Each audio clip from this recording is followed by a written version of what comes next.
Hey guys, कैसे हैं आप सब। I hope you are doing great. आज मैं एक बहुत ही कॉमन प्रॉब्लम के बारे में बात करूंगी जो हम सभी फेस करते हैं, and that is unwanted facial and body hair. We all want to get rid of them, और इसके लिए हम काफ़ी सारे मेथड यूज़ करते हैं, और उनमें से कुछ मेथड आपकी स्किन के लिए काफ़ी डैमेजिंग होते हैं। और आज मैं उन तमाम मेथड्स की बात करूंगी that you should not use to remove your facial hair. Body पर फिर भी यूज़ कर सकते हैं, but not on your face. I have tried them all in the past, so I'm gonna share my personal experience too. सबसे पहले ये समझ लें कि हमारी बॉडी पर दो तरह के बाल होते हैं, terminal hair and vellus hair. Terminal hair thick, लंबे और पिगमेंटेड होते हैं। हमारे सर के बाल, आईब्रोज और आईलैशेस, ये टर्मिनल हेयर हैं। और दूसरी टाइप है वेलस हेयर। इनको कॉमनली पीच फज भी बोलते हैं। ये बहुत थिन, छोटे और अनपिगमेंटेड होते हैं, या बहुत कम पिगमेंट होता है। वेलस हेयर हमारी पूरी बॉडी को कवर करते हैं। कुछ पार्ट्स में ये ज़्यादा प्रोमिनेंट होते हैं, जैसे आर्म्स पर, लेग्स पर, और बाकी पार्ट्स में ये ऑलमोस्ट इनविजिबल होते हैं। इनकी लेंथ, कलर और थिकनेस वेरी करती है from one person to other. कुछ लोगों में वेलस हेयर बहुत ब्राइट डे लाइट में नजर आते हैं, या बहुत करीब से देखें तो नजर आते हैं, और कुछ लोगों में ये ज्यादा नोटिसेबल होते हैं। So it depends on your medical condition, your hormones and your genetics. अब मैं बात करूंगी उन मेथड्स की जो आपको बिल्कुल यूज नहीं करने चाहिए to remove your facial hair. और पहला मेथड है tweezer. Never pluck your hair with tweezer. लोग इसका इस्तेमाल मोस्ट कॉमनली चिन एरिया से बाल रिमूव करने के लिए करते हैं। जब आप ट्वीजर से बाल खींचते हैं तो आप बहुत झटके से बाल खींचते हैं, which also pulls your skin, and because of that your skin goes through a trauma. और क्योंकि हम साउथ एशियंस की स्किन के अंदर मिलानोसाइट सेल्स ज़्यादा होते हैं, तो हमारी स्किन फ़ौरन से रिएक्ट करती है, और उसकी वजह से आहिस्ता आहिस्ता जहाँ से आप बाल खींच रहे हैं वो स्किन आहिस्ता आहिस्ता पिगमेंटेड होना शुरू हो जाती है। फ़ौरन से स्किन काली नहीं हो जाएगी, but continuous use of tweezer makes your skin darker from that area, और उस पिगमेंटेशन से जान छुड़ाना बहुत मुश्किल होता है। I also studied an article जो एक बहुत ही वेल रेप्यूटेड जर्नल में पब्लिश हुआ था, जिसके मुताबिक plucking hairs can make grow more. But I want to make this clear कि ये रिसर्च रैट्स पर की गई थी, नॉट ऑन ह्यूमंस। और ह्यूमंस में ऐसा कोई रिस्पॉन्स पाया जाता है या नहीं, इसके बारे में अभी कोई रिसर्च अवेलेबल नहीं है। मीन्स के दोनों पॉसिबिलिटीज़ हैं।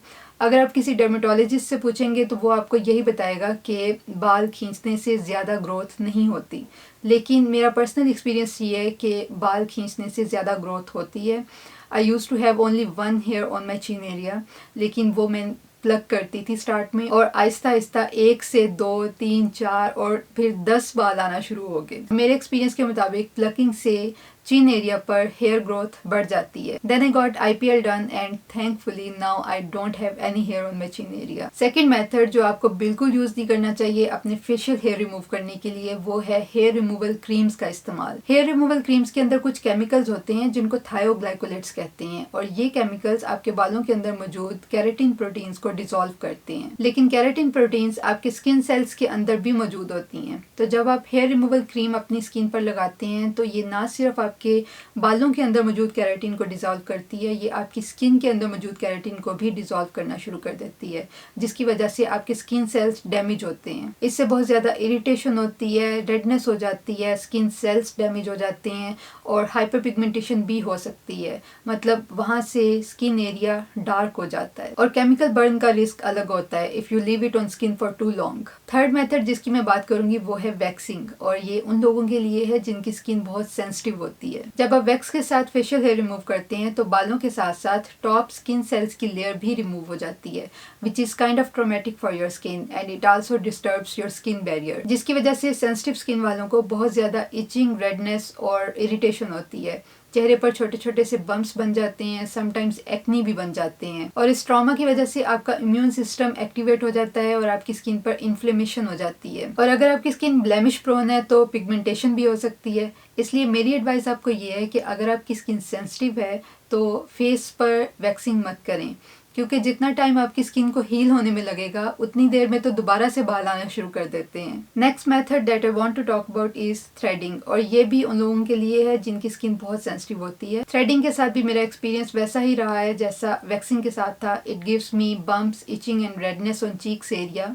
आईब्रोज पर कुछ नहीं होता, so it varies from person to person. We all have different skin types. बहुत से लोग वैक्सिंग और थ्रेडिंग को बर्दाश्त कर लेते हैं, उनकी स्किन को कुछ भी नहीं होता।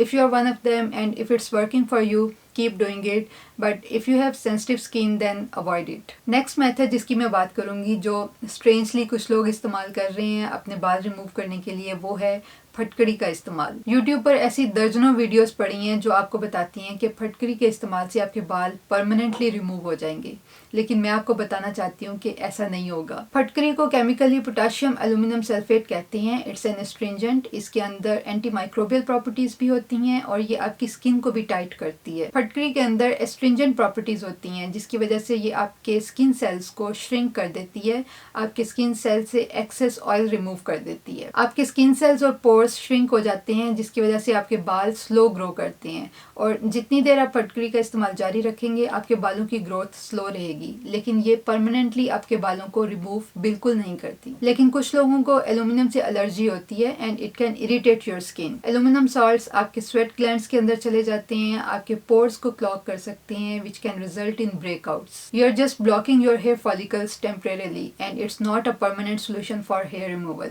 Now I want to talk about how I remove my facial hair, and this is what I use.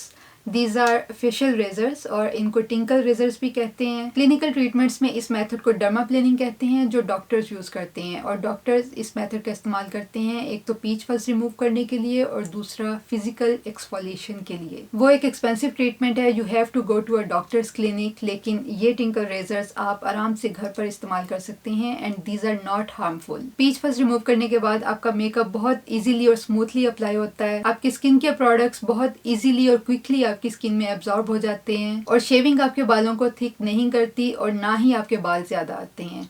मैं ये टिंकल रेजर्स पिछले 2 साल से यूज कर रही हूँ और मेरे बाल ना तो थिक हुए हैं और ना ही ज्यादा। When you shave your hair, it feels a little sharper because shaving gives you a blunt cut, whereas normal hair is tapered at the end. If you decide to give shaving a try, I want to give you some tips. सबसे पहली चीज़ ये कि आपने इस तरह का facial razor use करना है, आपने बॉडी शेवर नहीं यूज़ करने, ना ही आपने दूसरी टाइप के रेजर यूज़ करने हैं जो आपके भाई या आपके अब्बू यूज़ करते हैं शेव करने के लिए, वो वाले रेजर नहीं यूज़ करने। सेकेंडली, आपने सबसे पहले किसी अल्कोहल पैड के साथ अपने रेजर को स्टेरिलाइज करना है। Then you need to lubricate the surface of your skin ताकि कोई कट्स ना लगें, और इसके लिए आप एलोवेरा जेल यूज़ कर सकते हैं और इससे आपका रेजर भी स्मूथली चलेगा। Don't use it on dry face. आपने रेजर को 45 डिग्री के एंगल पर यूज करना है, स्लोली स्मॉल सेक्शंस में यूज करना है, बहुत ज्यादा प्रेशर नहीं डालना, और बालों की ग्रोथ की डायरेक्शन में यूज करना है। अगर बाल नीचे को जा रहे हैं तो आपने ऐसे ही रेजर यूज करना है, ऑपोजिट डायरेक्शन में रेजर नहीं यूज करना। When you are done with shaving, apply a good hydrating moisturizer. This will help with reducing the irritation and dryness. और इसके बाद आपने एटलीस्ट 1 दिन तक कोई भी एक्टिव इंग्रेडिएंट या सीरम इस्तेमाल नहीं करना।